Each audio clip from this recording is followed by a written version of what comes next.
Greetings. God bless you. Thank you for joining me again as we're tracking Jesus this third day, Palm Sunday being the first day, Monday being the second day, and Tuesday being the third day. Yesterday, on the end of the second day, we noticed that Christ had went into the temple and turned over the tables and chased out the money changers, went back to Bethany. We pick up Tuesday morning. Jesus is leaving Bethany. Some of the scriptures that we have that help us keep our bearings would be Matthew chapter 21 through 24. Then we have Mark 11. And then again we have Matthew chapter 26.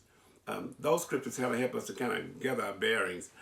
Jesus leaves Bethany and his disciples are with him. His disciples notice that the tree that was cursed is now withered. They ask a question about it, and Christ gives a very simple lesson. He simply says to them, have faith. I better pause there and say to us that we need to have faith through this coronavirus. Jesus says to the disciples, have faith. He goes on to tell them, he said, if you have unbelieving faith, if you have believing faith and undoubting faith, is what I'm trying to say, then you can say to the mountain, be cast into the sea. The same kind of faith applies to us today. Jesus keeps going, and he goes in now to the temple. As he gets to the temple, there's a crowd of people there, and Jesus begins to start his teaching, and the chief priests, the scribes, and the elders have all gathered. And in their gathering, they've gathered and they're ready to make their move. They're getting ready to try to trap or trick Jesus. The first way they tried to trick him is they asked him this tricking question. They asked him, by what authority did you go into the temple and turn over the tables and chase out the money changers? And who gives you the authority to do that? Jesus, knowing it was a trick, so he asked them a question in return. He said to them, do you believe in John the Baptist? They knew that it was a trick question as well, because they knew if they said that no, they didn't believe in him, then the people would be upset. Or if they said yes, then the next question would follow them. If you believed in him, that he came from heaven, then why didn't you follow him? Why didn't you believe the God that he talked about? So they were put aside. The next question that comes now from the Pharisees and the Herodians, they come to attack Jesus and to trick him about taxation. They asked, is it lawful to be taxed of Caesar? Jesus again, knowing it was a trick, and he says to them, he says, yes. He says, render to Caesar what belongs to Caesar, and to God what belongs to God. The expression helps us to remind ourselves that everything belongs to God. And so we ought to render to him thanks for another day. We ought to give him praise for yet another day. So they were unable to trick him about taxation. Then comes the Sadducees. The Sadducees came to Jesus. Now remember, they didn't believe in the resurrection. They didn't believe in the resurrection. So they asked a question concerning marriage. They said to him, will there be marriage in heaven? Jesus said to them, because knowing it was a trick, he said to them that you don't understand the scripture. There's neither given to marriage or marriage in heaven. Because of the fact that God is a God of the living. He's a God of the living, and there is no sense of affirmation, because Christ is self-existing. He's self-existing, and the glory belongs to God. They were unable again to trick him. The next question comes to them from these Pharisees again. These Pharisees talk about the law. They were scholars of the law, and they wanted to trick Jesus about the law. So they asked Jesus, they said, teacher, what is the greatest commandment?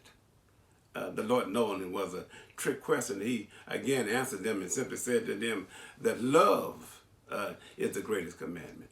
Because we're commanded to love God and to love our neighbor.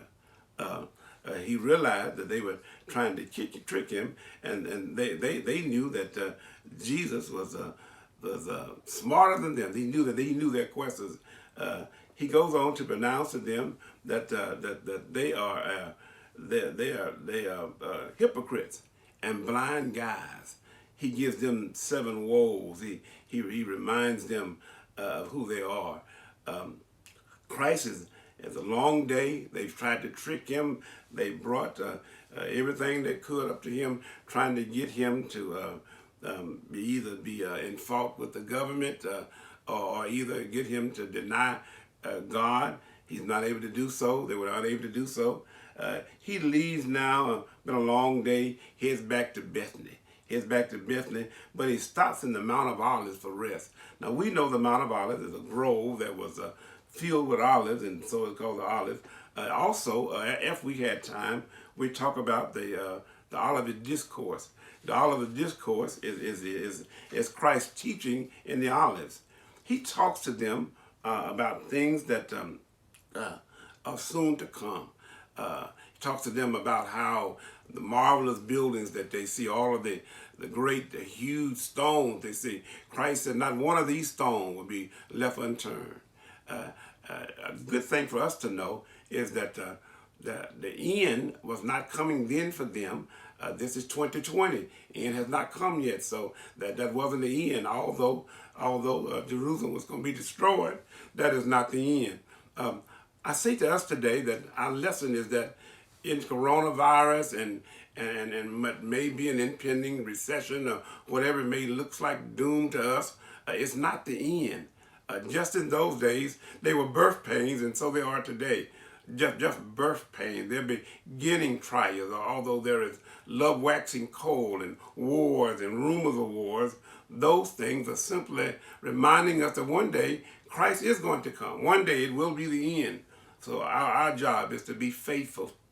Remember, Jesus told the disciples, have faith, have faith. If you have that kind of undoubting faith, you can say to the mountain, be removed into the sea. Christ will go back to Bethany. On his way back to Bethany, he will give them some stirring news. He'll tell them in the 26th chapter of the book of Matthew, he'll tell them that the Son of Man will be handed over to be crucified.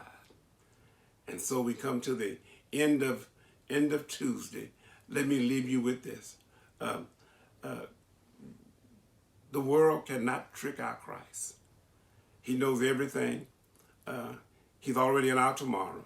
He knows how to bless us. Our job is to be faithful in the midst of where we are. God bless you. We'll start again tomorrow on Wednesday.